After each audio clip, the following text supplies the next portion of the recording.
નારાયણ ભગવાનની એમ કહે કે સ્તુતિ કરે છે. કયા નારાયણ ભગવાન? તો જે એમ કે પેલું બોરડીનું વૃક્ષ છે, એ બોરડીના વૃક્ષ તળે બેસીને એમ કે વેદના રહસ્યાર્થનો મુનિઓની સમક્ષ પ્રકાશ કરી આપનારા આપ નારાયણની હું સ્તુતિ કરું છું.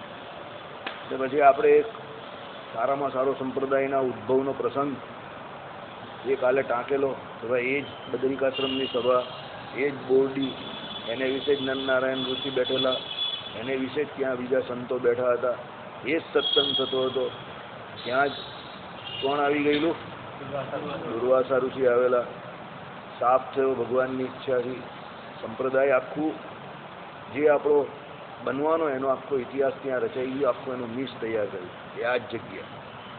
એટલે કહેવાનું તાત્પર્ય એવું છે કે એ જગ્યા જે બદ્રિકાશ્રમ એનું બહુ મહાત્મય છે. ત્યાં રહેલા ભરતખંડને વિશે ત્યાં મુખ્યપણે બિરાજમાન ભરતખંડના મુખ્ય દેવ તરીકે ભરતખંડના જે મુમુક્ષુઓ એમના ઓછા એવા જે એમ કે તપ કે ઓછી એવી ભક્તિ એને વિપુલ પ્રમાણમાં એટલે એને વધારનારા કોણ? એ નરનારાયણ ઋષિ પોતે એમ કે એ ભરતખંડના ભક્તો માટે ત્યાં તપશ્ચર્યા કરી ગયા. એટલે એ જગ્યાનું અને એ ભરતખંડના મુખ્ય દેવ તરીકે જેને માનેલા છે દરેક શાસ્ત્રોએ આપણા એવા નરનારાયણ દેવનું અતિ મહાત્મય છે. એટલા માટે એમ કે આ વાત કરેલી છે આપણે ત્યાં. શું કે ભાઈ એ નારાયણનું સ્તુતિ કરું છું એમ. આપણે ત્યાં બે મુખ્ય પણ ગાદી પણ જે નરનારાયણ અને લક્ષ્મીનારાયણ છે એની પણ થોડીક આવી જ વાત મને તો લાગે છે મારા મત પ્રમાણે. લક્ષ્મીનારાયણ દેવ જે ગાદી સ્થાપી વડતાલ લેવી છે એનો મુખ્ય હેતુ કદાચ એવો હોવો જોઈએ એક તો લક્ષ્મીજીએ ત્યાં તપ કરેલું. બીજું આપણું મુખ્ય જે આધ્યાત્મિક શાસ્ત્ર જે છે તે એમ કે આધ્યાત્મ આપણે જે આખું આધ્યાત્મિક જગત જે લીધું છે એ આપણે બધા આધ્યાત્મિક રહસ્યો સીધા રામાનુજાચાર્યના લીધેલા છે. રામાનુજાચાર્યના મત મુજબ શ્રીમદ નારાયણ એટલે લક્ષ્મીનારાયણની ઉપાસના ત્યાં છે. એટલે આપણે વડતાલમાં મુખ્ય ડેરામાં લક્ષ્મીનારાયણ દેવને પધરાવ્યા અને એ આપણી ગાદી આખી લક્ષ્મીનારાયણ ગાદી તરીકે ઓળખાય છે. અમદાવાદ ગાદીની વાત આવે તો ત્યાં એવું છે કે ભરતખંડના મુખ્ય દેવતા નરનારાયણ દેવ છે. એટલે આ હિસાબે એ નરનારાયણ દેવ ગાદી ત્યાં મહારાજે નામ રાખ્યું. એટલે બંને ગાદીમાં નરનારાયણ દેવ અને લક્ષ્મીનારાયણ દેવ એમ રાખવા પાછળનો હેતુ આ લાગે છે મુખ્યપણે મને. પછી બીજાના બધાના પોતપોતાના અંગત અભિપ્રાય હોઈ શકે છે પણ મને આમાં આવું વધારે લાગે છે કારણ કે આપણું આધ્યાત્મિક શાસ્ત્ર બેઠું રામાનુજાચાર્યનું છે.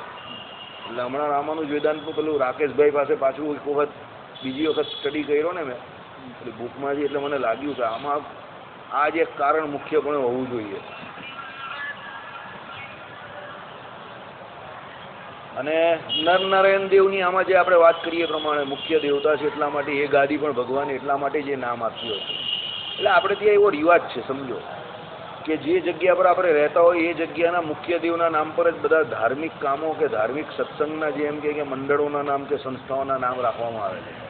નારાયણ મુનિદેવ કાર્યાલય, નારાયણ મુનિદેવ સત્સંગ મંડળ, સમજો. એટલે ભગવાને પણ કદાચ એવો લોજિક તે સમય પર ઉપયોગ કર્યો હોય કે ભાઈ ગાદી તો લક્ષ્મીનારાયણ ગાદી અને નરનારાયણ ગાદી એમ. એટલે આ પરંપરા આજની નથી એમ, અર્વાચીન પરંપરા નથી. એટલે પ્રાચીન પરંપરા છે આઈડિયા, અર્વાચીન પરંપરા અત્યારની નથી એમ, જૂની પરંપરા છે કે ભાઈ ભગવાનના નામ પર કોઈ પણ સંસ્થા કે કોઈ પણ મંદિરો કે કોઈ પણ મંદિરમાં અંદર બિરાજમાન તો ભગવાન જ છે. પણ મંદિર એટલે શું કે જેમાં ભગવાન બિરાજમાન છે સ્ટ્રક્ચર એ ઢાંચો તો એને પણ એ પ્રમાણે ઓળખવામાં આવે ભગવાનના નામથી તો વધારે સારું એમ ભાઈ. હા એટલે પહેલી વાત શું કે ભાઈ રામપુરા સ્વામિનારાયણ મંદિર તો ભગવાન સ્વામિનારાયણનું નામ આવ્યું અંદર. એના મુખ્યપણે બિરાજમાન નારાયણ મુનિદેવ. હવે સ્વામિનારાયણ ભગવાન ને નારાયણ મુનિદેવ એક છે એ સંપ્રદાયના બધા લોકોને ખબર છે પણ સંપ્રદાયની બહારના લોકોને નહીં ખબર. લક્ષ્મીનારાયણ દેવ, નરનારાયણ દેવ અને બધાનો એકેશ્વરવાદના સિદ્ધાંતની વાત શ્રીજી મહારાજે સત્સંગી જીવનને વિશે કે શિક્ષાપત્રીને વિશે કરી નાખી. એટલે જે સત્સંગીઓ છે અને જે અભ્યાસુઓ છે એને ખબર છે. જે અભ્યાસુ નથી તે પછી પેલા ભગતને હમણાં એક જણ મળેલા એ પ્રમાણે ત્યાં બેઠેલા તે કહેતા હતા આના બરાબર આટલા ને આના બરાબર આટલા બધું ગણિત શીખવાડતા હતા કંઈ ખોટું ખોટું બરાબર. પછી એ ભાઈએ કહ્યું ભાઈ આમાં કોઈ ગણિત નથી, ભગવાન ગણિતનો વિષય જ નથી. ભગવાન તો એક જ છે તો પછી ગણિત એમાં આવે જ કા, વધતું કે ઓછું કંઈ થાય એવું જ નથી એમ. તમે ગણિત કોને કરી શકો? ગણિત તમને ઉપયોગમાં ક્યારે આવે? જ્યારે તમારી પાસે આંકડા હોય ત્યારે. તો ભગવાન તો એક જ છે તો આંકડા કાંથી? એક જ છે આંકડો. હવે એક આંકડામાં તમે ગણિત કાંથી કરવાના? બાદ બાકી શું કરવાના? એક જ છે તો ભગવાન પછી એમાં ગણિત આવતું જ કા છે, બરાબર. એટલે કહેવાનું તાત્પર્ય એવું છે કે જે મૂળ શાસ્ત્રનો અભ્યાસ કરે એને આ બધી થોડી થોડી ખબર પડવા માંડે. મૂળ શાસ્ત્રનો અભ્યાસ ન કર્યો હોય કે એવી જગ્યા પર સત્સંગ ન કર્યો હોય તો સમજો તમારી 80 વર્ષની ઉંમર હશે ને તો પણ અટવાવાના પૂરેપૂરા ચાન્સીસ છે. અને એવું નથી કે એકલા ગ્રહસ્થ અટવાય, બધા અટવાય છે. આમ એક અટવાય છે. એનું કારણ શું છે? મૂળ શાસ્ત્રનો અભ્યાસ જ્યાં સુધી થાય નહીં અને તમારી પાસે એવા ગુરુ હોય નહીં જ્યાં સુધી, ત્યાં સુધી તમે ભગવાનના નિશ્ચય બાબતમાં ગોળ ગોળ ફરિયાદ કરો. અને એમાં તમારા પૂર્વના સંસ્કારો પણ એટલા જ જવાબદાર છે, સમજો. કારણ કે ભગવાને કર્મ કરવાની સ્વતંત્રતા દરેક જીવને આપેલી જ છે, પહેલેથી જ આપેલી છે, સમજો. ઘણાને એવું થાય કે કર્મ કરવાની સ્વતંત્રતા નહીં આપી હોય તો દુનિયામાં આજે અંધેરગર્દી ચાલે છે. આ હિરણ્યકશુપુને રાવણ ને આ બધા IS ને એ બધા હોય જ નહીં ને, બધું ભગવાન જ ચલાવે તો એ કટતું શાસન. પણ ભગવાન ડિક્ટેટર નથી, ભગવાન સરમુખ્યાન નથી, સમજો. જીવ ઈશ્વરને માયા 3 તત્વો અનાદિ છે ને, એમાં જીવને પણ ભગવાને એના કર્મ કરવાની સ્વતંત્રતા એટલા માટે જ આપેલી છે કે પરમાત્મા સર્વશક્તિમાન છે પણ પરમાત્મા સરમુખ્યાન નથી.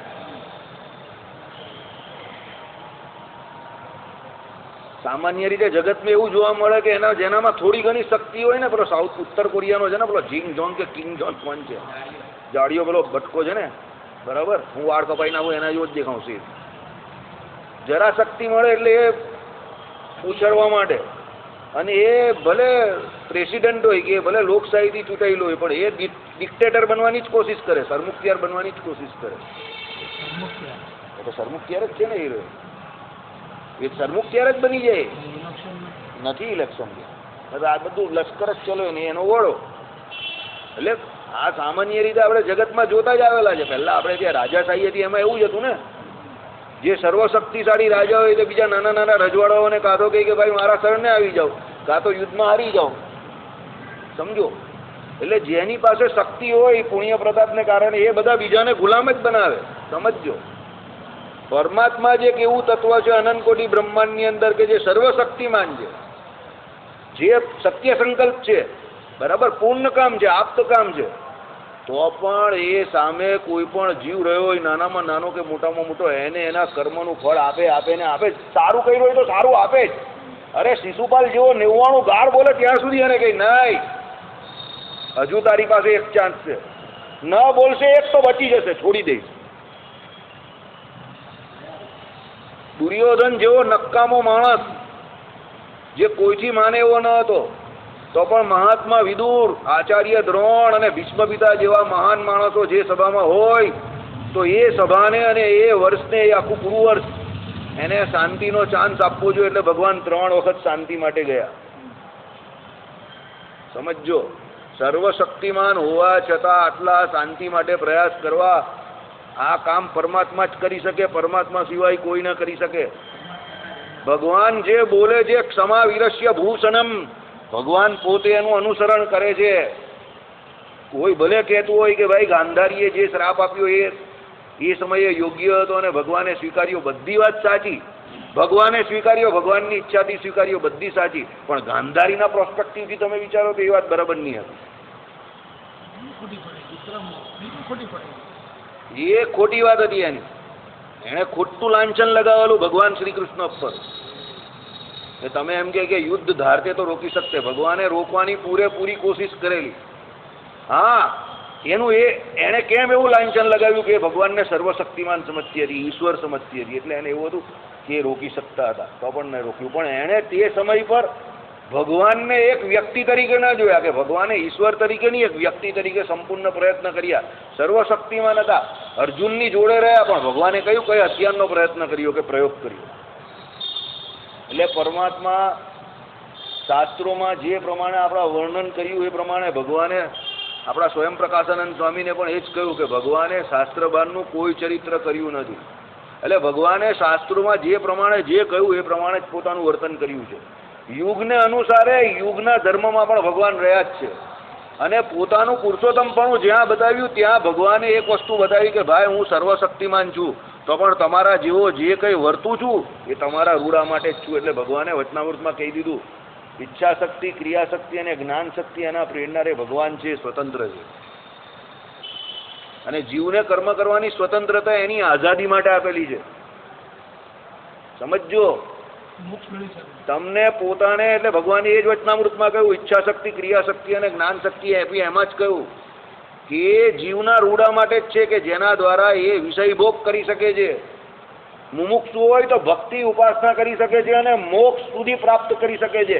એટલે ભગવાને જે સ્વતંત્રતા આપી છે એ ભગવાને કર્મ કરવાની સ્વતંત્રતા આપી છે. જે સ્વચ્છંદ થાય છે એનું ભગવાન નિકંદન કરી જ નાખે.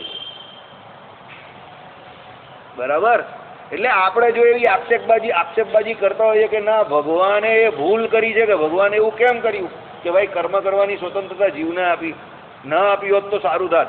ના, એમાં ભગવાનનો પોતાનો સૌથી મોટો બ્રહ્મપણાનો આ ગુણ છે. બ્રહ્મ એટલે સૌથી મોટું, સ્વરૂપથી મોટું છે ને એની જોડે સ્વભાવથી પણ મોટું છે. યાદ રાખો, સત્સંગ જે ચાલે છે ને તમે એને ડાયજેસ્ટ નહીં કરતા. તમારો ડાયજેસ્ટિંગ પાવર બહુ ઓછો છે, હજુ પણ ઓછો છે. જેટલો સમય તમે અહીંયા બેઠા ને એટલા સમય હું બેસીને ઘણું બધું શીખી ગયો હતો. અમારા વખાણ માટે નહીં કહેતો, બરાબર? એટલા માટે કહું છું કે તમે પણ હવે શીખી શકો છો ને શીખી જ જાઓ. સ્વરૂપ સ્વભાવને સોફ્ટવેર કહેવાય, તો સ્વભાવને શું કહેવાય? આપણે અંગ્રેજી જોઈએ સ્વરૂપ એટલે તો જે સર્વવ્યાપક ભગવાન બધે રહ્યા એ આપણે સોફ્ટવેર કહીએ, અંદર રહેલું તે. સ્વભાવ એટલે ભગવાનના જે ગુણો છે તે અનંત કલ્યાણકારી ગુણો કયા તે ભગવાનના. હવે એમાં તમે એને હાર્ડવેર ન કહી શકો. એટલા માટે મેં એ સોફ્ટવેર શબ્દ જોડે મને એટલો ગમ્યો નહીં એ શબ્દ એમ. કારણ કે તમે એને હાર્ડવેર ન કહી શકો. કારણ કે જે ગુણ કયા છે સ્વભાવમાં ભગવાનના અનંત કલ્યાણકારી ગુણ, એ સ્વરૂપના પણ કયા છે ને રૂપના પણ કયા છે. અને જ્યાં જ્યાં શાસ્ત્રોમાં વાત છે ત્યાં સ્વરૂપના ગુણ મુખ્યપણે કયા છે. સત્યમ, જ્ઞાનમ, અનંતમ, બ્રહ્મ જે કહ્યું આ સ્વરૂપનો ગુણ છે સૌથી મોટો. અને બ્રહ્મ શબ્દનો અર્થ જ આ છે કે સર્વવ્યાપક હોવા છતાં પણ જ્યાં દેશનું લાગતું હોય ત્યાં દેશનું લાગે, જ્યાં કાળનું લાગતું હોય ત્યાં કાળનું લાગે, જ્યાં જીવના કર્મનું લાગતું હોય ત્યાં જીવના કર્મનું લાગે. બધાને ભગવાને સ્વતંત્રતા આપી છે, ઇન્ડિપેન્ડન્સી આપી છે. પણ છેલ્લે ભગવાને કહ્યું બધાની સ્વતંત્રતા છેલ્લે કોને આધીન? મને આધીન. એટલે કોઈ સ્વતંત્રતાનો દુરુપયોગ કરે અને સ્વચ્છંદી બને તો ભગવાન છેલ્લે કહી દે આઈ કંટ્રોલ ટાઈમ. શું? આઈ કંટ્રોલ ટાઈમ. આ કાળનો પણ કાળ હું છું છેલ્લે. યહ સર્વજ્ઞ બ્રહ્મ સકાલ કાલ. શ્રી કૃષ્ણ સાક્ષાત પરબ્રહ્મ. બરાબર? નારાયણ સાક્ષાત પરબ્રહ્મ. કહેવાનો મતલબ કે ભગવાન સર્વ ગુણ સર્વ શક્તિએ સંપન્ન છે. એટલે ભગવાને જે કોઈ આપણે કર્મ કરવાની સ્વતંત્રતા આપી છે ને એ એક પ્રકારની ભગવાનની બહુ મોટી કૃપા છે. ભગવાન સરમુખત્યાર જેવા હોય તો આપણી હાલત કેટલી ખરાબ થાય તમે વિચાર કરો. આઝાદી વગર કોઈ પણ જીવ પોતે પોતાની જે કોઈ ઉન્નતિ એ નહીં કરી શકતો. આ લોકમાં પણ ઉન્નતિ નહીં કરી શકતો અને પરલોકમાં પણ ઉન્નતિ નહીં કરી શકતો. અને એ આઝાદી ઘણા બધા પ્રકારની છે, તમને બધાને ખબર જ છે. સામાજિક, આર્થિક, માનસિક બધા પ્રકારની આઝાદી છે. એ આઝાદી તમે ફક્ત ને ફક્ત પોતાના વિચાર દ્વારા ખાલી માનો એ પણ આઝાદી નથી. તમે હકીકતમાં આઝાદ હોવા જોઈએ તો જ. બાકી કોઈ જેલમાં રહેલા માણસને એમ કહી તારે ખાલી જેલમાં રહેવાનું એ જ ને, બાકી તો તું આઝાદ જ છે ને. અરે પણ જેલમાં રહી તો આઝાદ કેવો એ આઈડિયા આવ્યો? એટલે આઝાદી કેવા માત્ર પૂરતી નથી. ભગવાને જે આઝાદી આપી એમાં સંપૂર્ણ સ્વતંત્રતા આપી દીધી. પણ ભગવાને એની જોડે પેલા વીમાની પોલિસી જેવું કન્ડિશન એપ્લાઇડ કરી દીધું. એની જોડે શાસ્ત્રો મૂક્યા. બ્રહ્માજી જેવી સૃષ્ટિની રચના કરે એટલે ભગવાન પોતે સાક્ષાત વેદ લઈને આવી જાય ને એમને આપી જ દે કે લેવ ભાઈ આ તમારા બ્રહ્માંડની અંદર આ વેદો દ્વારા તમે જે કોઈ નિત્ય કર્મ અને નૈમિતિક કર્મ એટલે એના દ્વારા જે કંઈ ધર્મ છે એનું પ્રતિપાદન કરવાનું શરૂ કરી દેવું. એટલે વિધિ નિષેધ પહેલેથી જ લાગી જાય. એટલે કાલે ઉઠીને કોઈ એમ ના કહે કે મને ખબર ન હતી. એની જોડે કર્મનું ખાતું રાખ્યું સૌથી મોટું. જે જેવું કરે એને ભગવાન પાછા વચ્ચે એમ્પાયર બનીને આઉટ નોટ આઉટ આપે. આ કંઈ પેલા એમ્પાયર જેવા નથી કે લઈને જય સ્વામિનારાયણ કરી નાખે. આ તો ન્યુટ્રલ એમ્પાયર છે ભાઈ. બરાબર? અને સૌથી મોટી વાત કે જીવને એના કર્મનું ફળ તો આપે, પાછા કાળ માયા એ બધાની અંદર પણ પાછા જીવની અંદર અંતર્યામી પેલા લોકોને પણ કંટ્રોલ કરે. બધાને જ બધું જ નિયમનમાં રાખીને પેલા લોકની સ્વતંત્રતા ગવાઈને એ પ્રમાણે એને કામ કરવા દે છે. ભગવાન ઘડિયાળ રોકીને રાખે જ કોઈ દિવસ? તમે જોયું? કાળ અવિરત ચાલ્યા જ કરે છે ને. ભગવાને કોઈ દિવસ કાળને થોભાવી દીધો? શ્રી કૃષ્ણ ભગવાન એમ કે પેલા માયાને એમ કે પેલા શિંગડા, પેલા કોના ગાયના શિંગડાની ઉપર પેલું રાઈનો દાણો રે એટલો સમય રોકી રાખેલા, અવતરવાના હતા ને બહુ મોટા સુખદેવજી, એટલે એ આટલા સમય માટે. હવે એ કઈ કેટલો સમય એ માયા અટકે? એ તમે આપણી ઇમેજિનેશનની બહારની વાત છે. રાઈનો દાણો પાછો શિંગડાની ધાર આટલી એની ઉપર રાખો, કેટલો સમય રહી? એટલામાં તો સુખજી આખા નિસરી આવ્યા અને સીધા દોડતા ભાગતા જ થઈ ગયા. એટલે પરમાત્માએ જે કર્યું છે બધું બરાબર છે. પરમાત્માની દુનિયામાં બધું બરાબર છે એવું માનવામાં જ દરેક જીવનો ફાયદો છે. યાદ રાખજો, ભગવાન કદાપી ભૂલ કરે નહીં. ભગવાનને સમજવામાં આપણી ભૂલ હોય, આપણે થાપ ખાઈ જતા હોઈએ. ભગવાને બધું બરાબર જ કરેલું છે. જો આપણે ઇન્દ્રિયો અંતઃકરણ ન આપ્યા હોય, આપણે આ મન ન આપ્યું હોય, તો તમે વિચાર કરો કે આ માયાના ગર્ભની અંદર, એટલે આ માયાના ગર્ભમાંથી બહાર આવ્યા પછી, માતાના ઉદરમાંથી આપણે જે પ્રમાણે બહાર આવ્યા અને આ સૃષ્ટિને જે પ્રમાણે આપણે જોઈ રહ્યા છે, આ ભગવાનનું દર્શન કરી રહ્યા છે, આ શાસ્ત્રોને જોઈ રહ્યા છે, આ કથા વાર્તા જે કંઈ કરી રહ્યા છે, એ આપણે કરવાનો કે સાંભળવાનો અવકાશ કાઢી મળે? અને મનુષ્ય જન્મનું સૌથી મોટું ફળ શાસ્ત્રોમાં એ જ કહ્યું છે. એટલે આ પરમાત્મા હકીકતમાં સ્તુતિ કરવા લાયક જ છે, ફરિયાદ કરવા લાયક છે જ નહીં. ફરિયાદ નહીં કરો કોઈ પણ પ્રકારની કે તમે ભગવાન આમ કેમ કર્યું ને તેમ કેમ કર્યું. સ્તુતિ કરો, પણ સ્તુતિ કરવાની તમને ઈચ્છા ક્યારે થશે? જ્યારે તમને એવો નિશ્ચય થશે ને ત્યારે થશે. જ્યાં સુધી એવો નિશ્ચય નહીં હશે ને ત્યાં સુધી તમારી ફરિયાદ પોથી ચાલુ ને ચાલુ જ રહેવાની. સમજણ હોય ને એ સ્તુતિ કરે, અણસમજણ હોય ને અજ્ઞાની ફરિયાદ કરે. જ્યાં સુધી તમને ભગવાન વિશે કોઈ પણ ફરિયાદ છે ત્યાં સુધી સમજી લેજો તમને અજ્ઞાન છે. આ હું નહીં કહેતો, શ્રીમદ ભાગવત ગ્રંથ કહે છે. કોને ભગવાને સંઘ ખડાડેલો ને ફટાફટ જ્ઞાનથી સ્તુતિ કરતા થઈ ગયેલા? પહેલા બહુ સવાલ કરતા હતા, ત્યારે ભગવાને કહ્યું પહેલા કેમ આટલા સવાલ હતા? કે મારું અજ્ઞાન હતું. હવે કોઈ ઈચ્છા નથી. એટલે જ્યારે આપણે એવું થાય ને કે ભગવાને આવું કેમ કર્યું હશે, એટલે સમજવાનું કોઈ અજ્ઞાન આપને હેરાન કરે છે. અને જ્યારે એમ થાય ને કે આ ભગવાને બધું બહુ મસ્ત કર્યું, બહુ મજા આવે છે, એટલે સમજવાનું કે હવે થોડી થોડી કંઈક ભગવાનની કૃપા આપણી ઉપર થવાની શરૂ થઈ ગઈ. બરાબર? હરિવંશરાય બચ્ચન કહેતા હતા એ પ્રમાણે, અપને મન કા હો તો અચ્છી બાત હૈ, નહીં હો તો और भी अच्छी बात है. એને પૂછ્યું કોઈ કે તમે આવું કેમ કહું છો, કેમ કેવું છો આવું? अपने मन का न हो तो और भी अच्छी बात है कि जब अपने मन की नहीं होती है तब किसी और के मन की होती है, और किसी और के मन की जब भी होती है तो अपने मन से बड़ी ही होती है. तो बस वहाँ पर ठहर जाओ, समय की राह देखो. બરાબર? એટલે થોભી જાઓ અને રાહ જુઓ. એ બંને સિદ્ધાંત જે છે તે અહીંયા પણ લાગુ પડે છે. ભરતજીના ઉદાહરણ પરથી પણ એ જ વસ્તુ હતી ને ભાઈ. પ્રારબ્ધે કરીને એમને બીજા કે ત્રીજા જન્મે જે ભગવાન મળવાના હતા, ત્રીજા જન્મે, પણ જ્યારે મળ્યા ત્યારે કેવા મળ્યા ને જ્ઞાન કેવું એમને તમે જોવું તો ખરા. ને કેટલો આપણે જે સત્સંગી જીવનમાં કાલે લખાયું કે માન સૌથી મોટો શત્રુ છે. કાં ચક્રવર્તી રાજા અને બધું છોડીને ગયા ને પછી પેલા બ્રાહ્મણને ત્યાં જન્મ થયો અને પેલા રઘુગણ રાજાની પાલખી ઉડાવે, એટલે માનના તો ભૂકે ભૂકા કરી નાખ્યા એમ. જે સૌથી મોટો શત્રુ છે,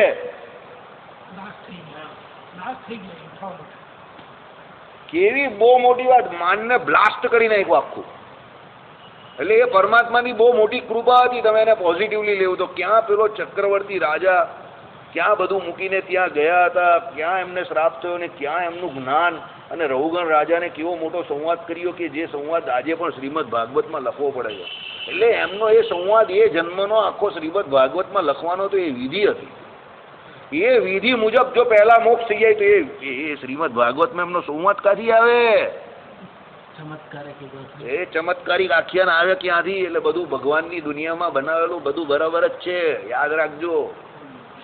બરાબર? પેલો કહીને કે જો હું 10 મિનિટ વહેલો આવ્યો હોત તો આ ટ્રેન ન ચૂક્યો હોત, પછી 15 મિનિટમાં ફોન આવે કે ભાઈ તમે જે ડબ્બામાં બેઠેલા ને ટેરરિસ્ટનો હુમલો થઈ ગયો જે ડબ્બામાં. પેલો કહે કે સારું થયું 10 મિનિટ મોડો આવ્યો તો બચી ગયો. બરાબર? એટલે જે છે તે બધું બરાબર છે ભાઈ. બરાબર? એ ઘરે બૈરીનો હજુ વેલણ ખાવાના બાકી હતા, એટલો જલ્દી છૂટવાનો બાકી ન હતો. બરાબર? અમારા ગોપાલભાઈ કે એ પ્રમાણે ગોપાલભાઈને દરેક જગ્યા પર નેગેટિવ કે પોઝિટિવ કોમેડી દેખાઈ જ જાય. એનું મગજ બહુ ફાસ્ટ ચાલે, કહેશે તમામ મગજમાં પણ નહીં આવે. તમે કે બહાર નહીં મર્યો, પણ એ કેવું કીધું એ ઘરે મરવાનો છે. તમને એમ કે મરવાની વાત કરે એટલે ઘરે એટલે મરવાનો એટલે બૈરીનો માર ખાઈને એમ, બરાબર. તમે કહો કે યાર આવું કેમ બોલો છો, તો એનું મગજ જ એવું ચાલે. આમ બંને બાજુ કેસેટ ચાલે. હા ચાલો, એટલે સ્તુતિ કરજો ભાઈ બધા ભગવાનની, હવે ફરિયાદ નહીં કરતા, બરાબર. હવે આપણે સ્તુતિ પ્રકરણ પરથી આગળ જઈએ. વેદોનું રહસ્ય આટલું જ છે, પ્રાપ્ય પરમ બ્રહ્મ છે, તેની પ્રાપ્તિનો ઉપાય સાક્ષાત્કાર જ્ઞાન છે. આખા અનંત કોટી બ્રહ્માંડમાં કંઈ મેળવવાનું હોય ને તો ભગવાન સિવાય બીજું કંઈ મેળવવા જેવું નથી. કોઈ કહીને મારે આ મેળવવું છે, આ મેળવવું છે, આ લક્ષ્ય છે, પેલું લક્ષ્ય, બધા લક્ષ્ય કેવા છે, ક્ષણ ભંગુર છે. લક્ષ્ય મેળવીને પણ તમારા લક્ષ્યો પૂરા નહીં થવાના, યાદ રાખજો. બહુ ઊંચી વાત છે. એક લક્ષ્ય પ્રાપ્ત કરીને તમે કોઈ દિવસ શાંતિથી બેસી ગયા અત્યાર સુધી કે બેસવાના છો? લક્ષ્ય મેળવીને બીજું લક્ષ્ય તૈયાર છે. એના કરતાં પરમ લક્ષ્યને સાધી દઈએ તો પછી કોઈ લક્ષ્ય જ નહીં આવે, બરાબર. લક્ષ્યની એડવર્ટાઇઝમાં તમે આવતા જ બંધ થઈ જાઓ, સીધા તમને મસ્ત હનુમાનજી જેવો જ સાબુ મળી જાય, કામ ભગવાન યાદ આવી જાય. ચાલો, તેમનો દાસભૂત પ્રત્યેગાત્મા પ્રાપ્તા છે. આવી ગયું વેદાંત, મજા આવી ગઈ, શરણાગતિ આવી ગઈ. પ્રાપ્ય કોણ છે? પેલા પરમાત્મા છે, અને પ્રાપ્તા કોણ છે? પેલો જીવાત્મા છે. પ્રાપ્તા એટલે મેળવનારો, અને પ્રાપ્ય એટલે જે મળવાના છે તે. ભગવાન કોણ છે અહીંયા? ઉપાસ્ય છે. અને જીવાત્મા કોણ છે? ઉપાસક છે. અહીંયા કહેવાનું તાત્પર્ય એવું છે કે ઉપાસ્ય ઉપાસક ભાવ મુક્ત દશામાં પણ કદાપી જતો નથી. ભગવાનનો ભક્ત ગમે એટલી ભક્તિ કરે પણ એ ભગવાન કદાપી થતો નથી. ભગવાનના સાધર્મ્યને પામે, ભગવાનના કલ્યાણકારી ગુણોને પામે, એ પરમાત્માની કૃપાને કારણે પામે છે, પણ પરમાત્મા થતો નથી. ચાલો, આ સર્વાર્થ અષ્ટાક્ષરનો ઉપદેશ કરતા શ્રી હરિએ પ્રકાશ કર્યો કે અષ્ટાક્ષરનો ઉપયોગ કર્યો. અષ્ટાક્ષર શું છે? આપણો મંત્ર છે કે ભાઈ એ પ્રાપ્તા એટલે શ્રી કૃષ્ણ તરફ એની ગતિ થાવ. કોની? પેલા જીવની. એ પ્રમાણે ભગવાને અર્થ કર્યો. પ્રાપ્યસ્ય બ્રહ્મણો રૂપમ પ્રાપ્તુશ્ચ પ્રત્યેગાત્મન. પછી બીજી બહુ મોટી લાઈન છે ભાઈ. પદથી નિર્જન વનો પણ પક્ષીઓના અતિશય શબ્દવાળા હોય તો ચિત્ત સમાધાનમાં ઉપરોધ કરનારા થાય છે. આ બદ્રીમાં તો પક્ષીઓના માળાઓ નહીં હોવાથી ચિત્ત સમાધાનમાં કશો ઉપરોધ થતો નથી, જેથી તપશ્ચર્યાનો ઉદ્દેશ ઉચિત પ્રદેશ છે એમ જણાવ્યું છે. બહુ ઊંચી વાત કરી કે ભાઈ એ પરમાત્માની જે સ્તુતિ કરે છે, ભગવાનનું જે ધ્યાન કરે છે, ભગવાનનું જે ભજન કરે છે. હવે સામાન્ય રીતે ધ્યાન કરવા, તપ કરવા, ભજન કરવા જીવ પહેલા કાં જતો હતો? નિર્જન એવા વનમાં જાય, જંગલોમાં જાય. પણ કોઈ વખત આખું આમ પક્ષીઓનું કલરવ કરતું કરતું ટોળું આવી જાય તો પેલો બિચારો ધ્યાનમાંથી ઉઠી જાય, કારણ કે ચી ચી ચી ચી કા કા કા કરતા પેલા પક્ષીઓ જાય એટલે પેલાને શાંતિમાં ભંગ થઈ જાય. પણ આ બદ્રિકાશ્રમને વિશે જે મોટું બોરડીનું વૃક્ષ છે એની અંદર પેલા પાંદડાઓ એકબીજા જોડે એવા જોરમાં એટેચમેન્ટ કરીને આમ રહેલા છે, વચ્ચે કોઈ માળા બનાવવાની જગ્યા જ નથી અને ત્યાં કોઈ પક્ષી આવતા જ નથી. એટલે પેલો જે શાંતિથી ભજન કરતો હોય એ એકને એક જ સ્થિતિમાં ભગવાનનું ભજન કર્યા કરે.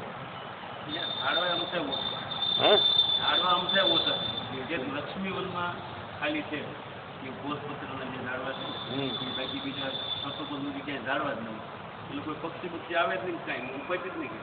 બરાબર. એટલે કહેવાનું તાત્પર્ય શું છે? સમાધાન અહીંયા એનું એવું કરેલું છે કે ભાઈ એ પક્ષીઓ નથી આવતા એટલે શું, એ જગ્યા ઉજ્જડ કે એને નિર્જન કે એવી કહેવા માટે નથી, એ ધ્યાન કરવા માટેની છે, ભજન કરવા માટેની જગ્યા છે. એટલા માટે ત્યાં શાંતિ જોઈએ. ઘણા લોકો અહીંયા પેલા નાના નાના છોકરાને લઈને આવે. કોઈ બિચારો ઘનશ્યામ મહારાજના દર્શન કરતો હોય, નારાયણ મુનિ, તો પેલા આમ છોકરાને આગળ આગળ કર્યા કરે, પેલા ચોકલેટ આપવાવાળા આગળવાળા ચોકલેટ આપે ને એટલે પેલો બિચારો દર્શન કરતો હોય એને હેરાન કરે ખોટા ખોટા. તારી 4 ચોકલેટમાં પેલા બિચારા ભજન કરવાવાળાને કેમ હેરાન કરતા હતા? ગોદા ગોદી કરે, પેલા છોકરા આગળ આવી જાય, આમ તેમ. મંદિર ભજન કરવાની જગ્યા છે, શાંતિની જગ્યા છે. તમે છોકરાઓને લાવો, સંસ્કાર પડે, બધી વાત સાચી, પણ બીજા ભજન કરવાવાળા એને તો હેરાન નહીં કરો. એવા ઘણા લોકો છે કે જેને મંદિરમાં શાંતિ પસંદ છે, એ દર્શન કરવા આવે છે, એ માળા ફેરવવા આવે છે, કે એની જોડે બેસીને હું કામ ગોદા ગોદી કરો? એટલે તમારા છોકરા છે, તમારા જે કોઈ કપડાં વાસણ જે કંઈ છે એને તમારે સાચવવાના ને, અને બીજા થોડા સાચવે. ઘણા આમ છટકતા મૂકી દે, પેલો આગળ આગળ જયા કરે, દોડ્યા જ કરે, દોડ્યા જ કરે, ગમે ત્યાં દોડ્યા કરે. પછી આ ભૂરાભાઈ જેવાના હાથમાં તો 2-4 ફટાકા થાય. ખાય ને કે આ મંદિર કઈ દોડવાની જગ્યા થોડી છે, કઈ આ કઈ મેદાન થોડું છે કે અહીંયા દોડ્યા કરવાનું. આ શાંતિની જગ્યા છે, પ્રભુ પ્રાપ્તિની જગ્યા છે. આ શ્લોક પરથી એ જ વાત કરેલી છે કે જે જગ્યા ધ્યાન ભજન ઉપાસનાની છે, શાંતિવાળી જગ્યા હોવી જોઈએ. ભાઈ ત્યાં જઈને પેલો ધનાધનીને કતલેઆમ કરે એ ખોટી વાત છે. સંપ્રદાયનો અર્થ શું થાય? સંપ્રદાયની સ્થાપના કેમ કરી કે આ મોટા મોટા મંદિરોની રચના કેમ કરી કે જીવાત્મા ગ્રહસ્થાશ્રમે બિચારા ઘરમાં તો એના આ ક્લેશ ને આ બધી કલરો છે જ બધી, એટલે ત્યાંથી તો છોડીને અહીંયા આવે. અને અહીંયા પણ બધી એ જ ઉપાધિ હોય તો પછી વ્યાસજી કહેતા એ પ્રમાણે મંદિરોમાં જ પછી એમ કે ઝૂલતા હોય તો પછી મંદિરની જરૂર જ કા છે? સમજ્યા ને તમે હું જે કહેવા માંગુ છું એ પ્રમાણે? મંદિર ભજન કરવાની જગ્યા છે, જગ્યાનું મહાત્મય છે એવું, એટલે અહીંયા શાંતિ રાખવી. હા, એ પરંપરાગત તમારા જે સંસ્કાર છે તમારા બાળકોને મળવા જોઈએ, એ વાત સાચી છે, પણ એને કંટ્રોલ કરવાની જવાબદારી પણ તમારી છે. એ વસ્તુ હંમેશા યાદ રાખજો. એ તમે એને લઈને આવો એમાં કોઈને ના નથી, પણ પછી એની મર્યાદા રાખવી પડે ને તમારે, કે પછી બાળકી હોય તો બાળકીને આગલા એમાં ન લઈ જવાય. કોઈ સાધુ હોય, કોઈ ત્યાગી હોય, એને બધા સરખા નથી હોતા. કોકને નિયમમાં રહેવું પણ હોય છે, સમજજો. કોક એવા પણ હોય કે બાળક છે જે હશે તે, પણ બધા એવા થોડા હોય છે. અમુકને એવું હોય કે નહીં ભાઈ મારે નિયમમાં પૂરેપૂરા રહેવું, શ્રીજી મહારાજની આજ્ઞા છે, ખોટા પણ નથી. તો પછી તમારે એ વાતનો ખ્યાલ રાખવો જોઈએ, સ્પર્શ વિવેકનો ખ્યાલ રાખવો જ જોઈએ. એ પ્રમાણે બધી વાત એવી છે. એવું કોઈને નથી કે બાળક કોઈને ન ગમતા હોય કે કોઈ એને ધૂતકારે છે, પણ ભજનના સમય પર પછી એ બધું નકામું છે. ગ્રહસ્થના ઘરમાં હોય ને એમાં બધું ચાલતું હોય એ વાત આખી અલગ છે, પણ મંદિર ભજનની જગ્યા છે તો ત્યાં તો એ પ્રમાણે નિયમમાં રહેવું જ પડે. બરાબર? ચાલો, એટલે અહીંયા શું તપશ્ચર્યાને ઉચિત પ્રદેશ છે એમ જણાવ્યું. એટલે તપશ્ચર્યા માટેનો પ્રદેશ આવો હોવો જોઈએ, શાંત હોવો જોઈએ, અવાવરું હોવું જોઈએ, બરાબર, નિર્જન હોવો જોઈએ, અને ત્યાં શાંતિથી ભજન થાય એવી જગ્યા હોવી જોઈએ. Pin drop silence. ગાઢ દલ આ પદથી છાયાની બહુળતા હોવાથી આ તપની ઉગ્રતાએ રહિતતા રૂપ અનુકૂળતા જણાવી છે. એટલે શું કહ્યું કે ભાઈ છાયાની બહુળતા હોવાથી આ તપની ઉગ્રતાએ રહિતતા રૂપ અનુકૂળતા, એટલે વૃક્ષ છે એને કારણે એમ કે છાયા છે, એકદમ છાંયડો વર્તે છે ત્યાં, એટલે શાંતિ છે. એટલે તપને કારણે જે શરીરની અંદર જે બળતરા ઉગ્રતા થતી હોય એને સમાવનારી છે, શાંત કરનારી છે. જગ્યા સ્થાનનું મહાત્મય. સત્યમ જ્ઞાનમ અનંત સચ્ચિદાનંદ બ્રહ્મની જે વાત કરીને એ પ્રમાણે કે ભાઈ અક્ષરધામમાં ગયા પછી જ મુક્તિ કેમ, અહીંયા મુક્તિ કેમ નહીં? તે જગ્યાનું મહાત્મય છે, એ અપ્રાકૃત જગ્યા છે, ત્યાં માયાનું કંઈ નથી. માયા તો પોતે છે જ એવી. માયામાં રહીને પેલો સ્થિત પ્રજ્ઞ ભલે બની શકતો હોય પણ સંપૂર્ણ મુક્ત નહીં બની શકતો. મહારાજે કહ્યું ને એ પ્રમાણે સ્થિત પ્રજ્ઞ એટલે શું? સ્થિતિ આવે અને જાય, એને કઈ અસર ન થાય, પણ સ્થિતિ તો બદલાય ને. સ્થિતિ તો બહાર બદલાય છે ને, સમજવા જેવી બાબત છે. માયામાં પરિવર્તન કાયમ થયા કરે એટલે સ્થિતિ તો બદલાય છે ને. અને સ્થિતિ બદલાયેલી પરિસ્થિતિમાં પોતે પેલો પોતાની સ્થિતિ જાળવી શકે એટલે જ એને સ્થિત પ્રજ્ઞ બનવાનું કહ્યું છે. બહુ ઇમ્પોર્ટન્ટ વસ્તુ છે, સમજવા જેવો મુદ્દો છે. સ્થિત પ્રજ્ઞનું મહાત્મય કેમ કહ્યું કે માયામાં કોઈ દિવસ એક સરખું રહેવાનું નથી, અને એ સ્થિત પ્રજ્ઞ બને પછી અક્ષરધામમાં જાય ત્યાં તો કોઈ સ્થિતિ બદલાતી જ નથી. ત્યાં તો એકને એક જ સ્થિતિ રહી છે કાયમ માટે. જેવી પૂર્વે હતી એવી અત્યારે છે ને હવે પછી પણ એ જ રહેવાની. પોતે સ્થિત પ્રજ્ઞ એટલે જે અહીંયા દુનિયામાં કંઈ પણ ચાલે પણ એ એના ભગવાનના ભજનની અંદર મસ્ત. બોલો.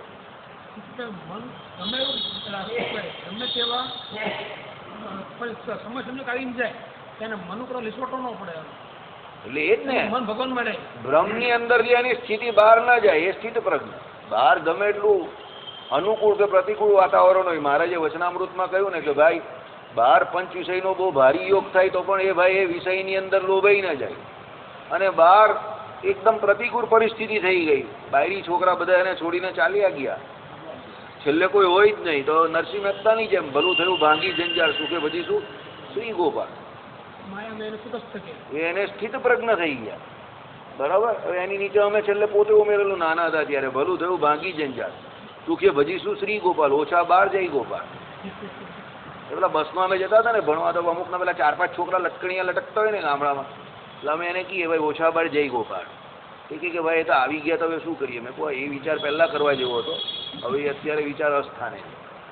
બરાબર? એટલે આવી વાત છે. સ્થિત પ્રજ્ઞ હોવાથી પેલો જે વ્યક્તિ છે સમજો, એ પોતે જે પરબ્રહ્મની ઉપાસનામાં મંડેલો છે, સમજજો, એની સ્થિત પ્રજ્ઞતા એને ઉપાસનાના ફળ આપવા માટે બહુ જરૂરી છે. પણ સ્થિતિ તો બહાર બદલાય જ છે. માઇન્ડેડ સ્થિતિ એક સરખી રહેતી નથી. કોઈના જીવનકાળમાં કોઈ એમ કે મારી સ્થિતિ પહેલેથી છેલ્લે સુધી સરખી જતી, એ ખોટી વાત. કંઈ ને કંઈ આમ તેમ એનું નામ જ જિંદગી પણ છે. જિંદગી કોઈ એવી વસ્તુ તો છે નહીં કે જે એકદમ સ્થિર હોય. જિંદગીમાં ઘણી બધી વસ્તુઓ આવે જ છે, ડ્રામા, ટ્રેઝેડી, કોમેડી બધું જ આવે, તો આજે જિંદગી કહેવાય. સીધી જિંદગી સ્ટીરિયોફોનિક તો કોઈની હોતી નથી. એ તો ચાણક્ય કહી ગયા એ પ્રમાણે કે તમે ગમે એટલું પ્લાનિંગ કરો લાઈફમાં કે યુદ્ધમાં કે ગમે તે, એ તમારા પ્લાનિંગ પ્રમાણે ચાલતું નથી. કોઈ એવું માનતું હોય કે બધું તમારા પ્લાનિંગ પ્રમાણે ચાલે છે તો એ મહામૂર્ખ છે. એ તો તમારે નીતિઓ, જે સિચ્યુએશન, પરિસ્થિતિઓ આવે જે સમય પર, એ પરિસ્થિતિઓને જોઈને તમારી નીતિઓ ઘડવી પડે અને એનું જેટલા ટકા અમલીકરણ કરવું હોય એટલું કરી શકો તમે. બાકી તમે કહો કે મેં આ બધા 25 વર્ષ આના પછીના પણ પ્લાનિંગ કરી નાખ્યા છે અને મને કંઈ એનાથી ફરક પડે એવું છે જ નહીં, તો તમે જય સ્વામિનારાયણ મહામૂર્ખ છો. આના પછીની ઘડીનો કંઈ ભરોસો નથી. હા, પણ તમે એ વાત તમારી હું માનું કે તમે એ વર્ષ પરિસ્થિતિમાં પણ પોતાને તમને જીવવાની કળા આવડી ગઈ હોય, કેવી રીતે તમારે આનંદમાં રહીને ભજન કરવું એ તમને જો આવડી ગઈ હોય, હા, તો તમે એના માટે તો તમે કહી શકો એવું કે ભાઈ મારી ગમે તે પરિસ્થિતિ થાય હું ભજન કરી શકું છું, તો તમે બરાબર, ધેન ઇટ ઇઝ ઓકે. એ વાત બરાબર છે, એમાં હું એગ્રીડ છું. પણ તમે એમ કહો કે ના મારી પરિસ્થિતિ તો ગમે ત્યારે બગડે એવું છે જ નહીં, 25 વર્ષ પછીનો પણ મેં બધું પ્લાનિંગ કરી નાખ્યું, તો પછી જય સ્વામિનારાયણ, સોરી, એ વાતથી હું તમારી જરા પણ મંજૂર નથી કરતો, માન્ય નથી રાખતો તમારી એ વાત. 25 વર્ષની કા વાત કરો ભાઈ? 25 પળમાં ભલું સમય બળવાન નહીં પુરુષ બળવાન, કાબે લૂટ્યો અર્જુન વહી તીર વહી બાણ બધું એનું એ જ હતું. એ જ અર્જુનજી હતા, એ જ ધનુષ હતું, એ ગાંડીવ જ હતું, બધું એનું એ જ હતું ભાઈ. અર્જુનજી એ જ હતા. મહાભારતના યુદ્ધમાં ખાલી અર્જુનના ગાંડીવની આમ ટણકાર પડે એટલે સામેવાળાને જય સ્વામિનારાયણ આગે છે ઉને પીછે છે પૂ થઈ જાય. એવું કહેવાતું હતું કે અર્જુનજી જેને જોડે યુદ્ધ કરવાની પ્રતિજ્ઞા કરે એની સામે જ હોય ને એટલે પેલાને એનો કાળ દેખાવા માંડે કે આપણા જય સ્વામિનારાયણ રામ રમી ગયા. અર્જુન અને ભીમસેન એમણે કોઈને છોડેલા, કોઈને છોડ્યા જ નથી. જે આયા તે બધા મરી જ ગયા છે એમના હાથની છે કામ તમામ. હવે એ એના જેવા આટલા પાવરફુલ માણસ, એને જો કાબાઓ જેવી હાવ નિમ્ન કક્ષાના લોકોએ લૂંટી લીધા હોય તો પછી તો યાર તમે 25 વર્ષ દૂરની વાત કરો તો પછી તમારી વાત કાં માનવામાં આવે યાર.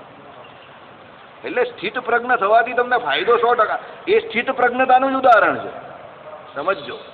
મસ્ત તમે યાદ કરાવ્યું. અર્જુનજી એની સ્થિતિમાંથી એ સમય પર પડી ગયેલા બતાવેલા છે, સામાન્ય જીવ જેવો શોક કરતા બતાવેલા છે.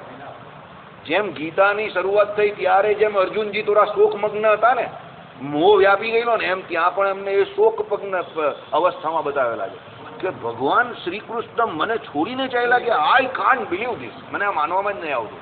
ભગવાન આ ધરા પર નથી, ઓહો મને છોડીને મારો વાલો ચાલ્યો ગયો. એક જ સાથે એક જ જગ્યા પર રમનારા, એક જ આપણે કહીએ ને એક થાળીમાં જમનારા, શાસ્ત્ર મર્યાદા રાખતા હશે એ લોકો, કારણ કે એ લોકો તો ધ ગ્રેટ માણસ હતા, એ જે કરે એ જ મર્યાદા હતી. પણ જે એક સાથે રહેનારા, ખાનારા, પીનારા, સુનારા, અને એવું કહે કે ભાઈ ત્રણ એક સરખા જ દેખાતા હતા, ઉદ્ધવજી, ભગવાન શ્રી કૃષ્ણ અને અર્જુનજી. ઉંમરમાં પણ બધા ત્રણે એક સરખા જ હતા, આમ બહુ આજુબાજુ જ હતા. ને એવી મિત્રતા ત્રણની કે જ્યારે પેલા ઉદ્ધવજી આયા ગોપીઓના ગામની અંદર, ત્યારે ગોપીઓને તો એમ જ થયું પીતાંબર પહેરીને કે આ તો લાલો જ આવી ગયો, કૃષ્ણ જ આવી ગયો. નજીક ગયો તો કે હે યાર ફટા પોસ્ટર નીકળા હીરો, એવી વાત થઈ ગયા. આ તો યાર ઉદ્ધવજી છે, આ એમ કે શ્રી કૃષ્ણ નથી અમારો. એ શોકમગ્ન અવસ્થામાં હતા. એટલે એ સ્થિત પ્રજ્ઞની જે ગીતામાં સ્થિતિ ભગવાન શ્રી કૃષ્ણએ કહી, એ પોતાની સ્થિતિથી નીચે આવી ગયેલા. જે વસ્તુ પેલી ગીતામાં ગોપીઓને સમજાવવામાં તો ઉદ્ધવજી ગયેલા, એ જ નિયમ ત્યાં શ્રી કૃષ્ણ ભગવાનનો અર્જુનજીને લાગી ગયેલો કે ભાઈ ભગવાન આ મનુષ્ય દેહ ધારણ કરીને આવેલા, એ દેહનો ત્યાગ કરી નાખ્યો એટલે એમને એવો શોક થઈ ગયો, વિષાદ થઈ ગયો, ભગવાન છોડીને ચાલ્યા ગયા. પણ ભગવાન જે સાથે રહેલા મહારાજ કહે ને કે એ જે નિશ્ચય, એ જે ભગવાનનો નિશ્ચય એ બહુ ભારી ભારી એમ કે શું ભયથી રક્ષણ કરનારું છે, પણ એ નિશ્ચયમાં ડગમગાટ થઈ ગયો એ સમય પર, બરાબર. એ સામાન્ય જીવ તરીકે ત્યારે વર્ત્યા છે અર્જુનજી, એ ચરિત્રમાં એવું બતાવે છે. એટલે સ્થિત પ્રજ્ઞ હોવું બહુ જરૂરી છે આ લોકને વિશે, કારણ કે સ્થિતિઓ અહીંયા બદલાયા કરે છે, પણ પરલોકને વિશે સચ્ચિદાનંદની વાત જ્યારે આવે અને જે ધામ માટે સચ્ચિદાનંદ જે વપરાયું છે એ ધામમાં તો કાયમ માટે એવું ને એવું જ રહી છે, એટલે ત્યાં પછી તમને એની કોઈ જરૂર નથી. તમે એ ધામમાં ગયા એટલે બધું સારું ને સારું જ છે. શ્રીપતિમ શ્રીધરમ સર્વદેવેશ્વરમ ભક્તિધર્માત્મજમ વાસુ